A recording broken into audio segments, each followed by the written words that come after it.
Pep Guardiola has labelled himself responsible for Manchester City's dire run of form. The reigning Premier League champions have lost 8 of their last 11 matches to effectively end their title defence, bow out of the EFL Cup, and get dangerously close to falling out of the Champions League.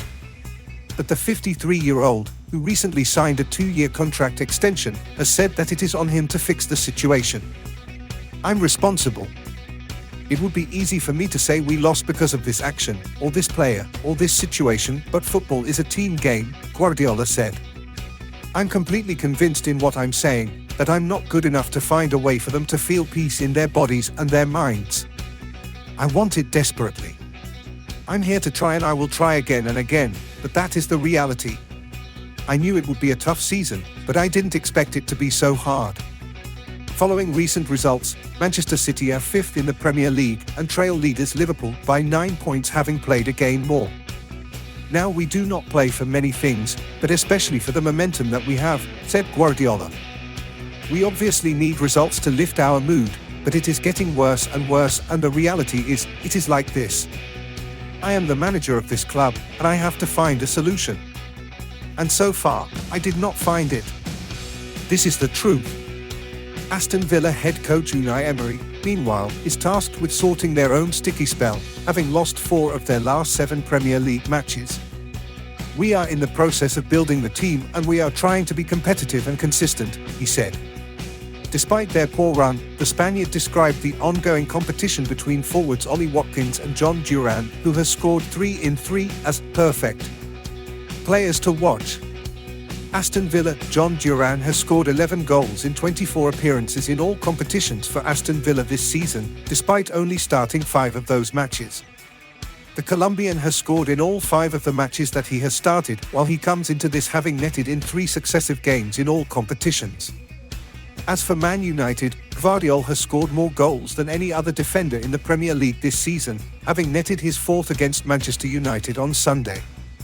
The Croatian is Manchester City's 2nd highest goalscorer behind Erling Haaland, while he has also had the 3rd most shots inside the penalty area in the squad.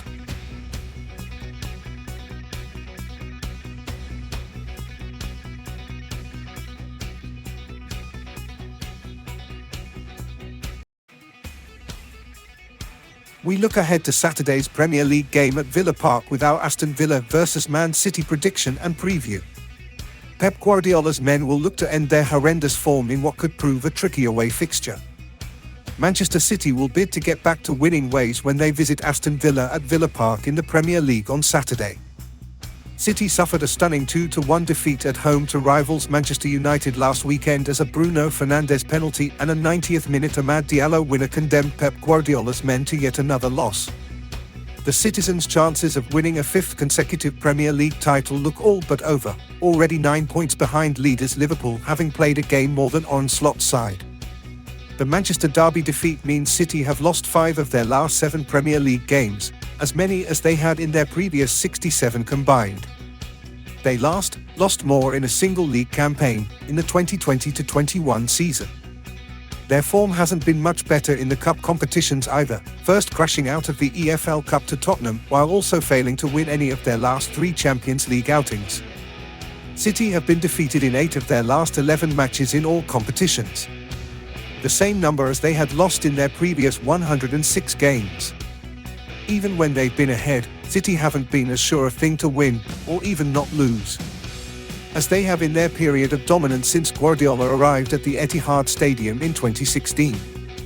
The Man United loss was the 2nd time in 3 games in which they have led at halftime but ended up losing, having only done so twice in their previous 102 such games. This weekend could also prove difficult, facing a Villa side who are imperious at home despite their own patchy form. Villa may have lost 4 of their last 7 Premier League games, but they are unbeaten in each of their last 7 at Villa Park with 4 wins and 3 draws. The Villains have also impressed on home soil during their return to the Champions League, taking 7 points from 3 games, including the scalp of Bayern Munich back in October when John Duran scored a late winner for a 1-0 victory. They've been somewhat unlucky in the Premier League so far, too, conceding 25 goals this season from an XG against of 19.5, chipping around 5 more goals than would be expected. Only Wolves, with 40 goals conceded, while recording a 27.6 xGA, have a worse such record this season. Their mixed form means they head into their home game with City in 7th, though they are just 3 points off 4th-place surprise package Nottingham Forest. In terms of injury news, Leon Bailey and Tyrone Mings may both be fit to feature for Unai Emery's men, though Jacob Ramsey isn't expected back until the new year. City's shocking downturn in form has largely coincided with Ballon d'Or winner Rodri's ACL injury, which will keep him out until next season. Guardiola will also be without Oscar Bob and Nathan Ake on Saturday, though Manuel Akanji may feature, while Rico Lewis will also be available after serving his one-game suspension for a red card suffered in the draw at Crystal Palace earlier this month. Villa won this exact fixture 1-0 last season, but haven't won consecutive home league meetings with City since April 1993. Only against Newcastle United have City won more Premier League games and scored more Premier League goals than they have against Villa, with a record of 30 wins and 98 goals. The last meeting between the sides was back in April, when a Foden hat-trick and a goal from Rodri helped City to a comfortable 4-1 victory. Many believe they are seeing the end of a dynasty with Guardiola's City, yet they remain favoured by the Opta supercomputer for the clash, with Villa coming out on top in 43.7% of the 10,000 pre-match simulations. Villa may fancy their chances of condemning City to yet another defeat, and they do so 30.5% of the time.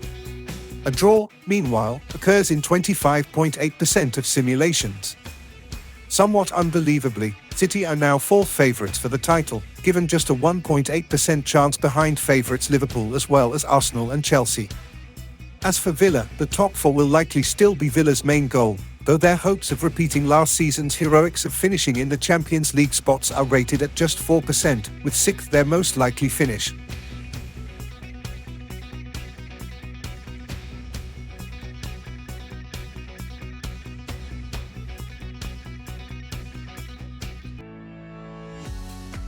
Manchester City are looking for some respite amid a dire run of results when they visit Aston Villa in the Premier League on Saturday.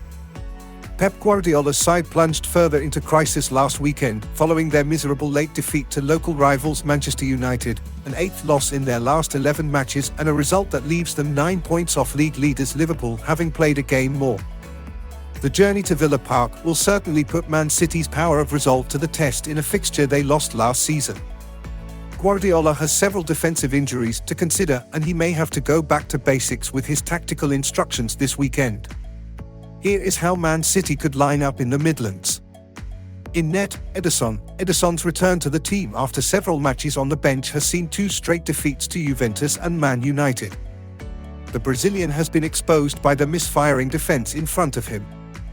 Right back, Rico Lewis, the young and versatile fullback, was missing for the Manchester derby after seeing red the weekend before against Crystal Palace. He's been used in a range of weird and wonderful functions this season, but a return to a more orthodox right-back role may be on the cards.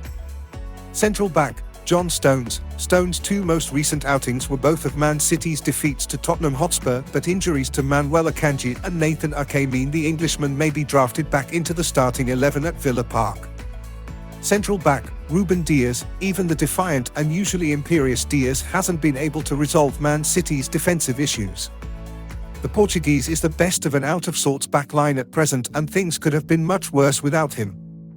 Left back, Josko Gvardiol. Gvardiol's form over the last month has been way below his best, and errors have been all too frequent.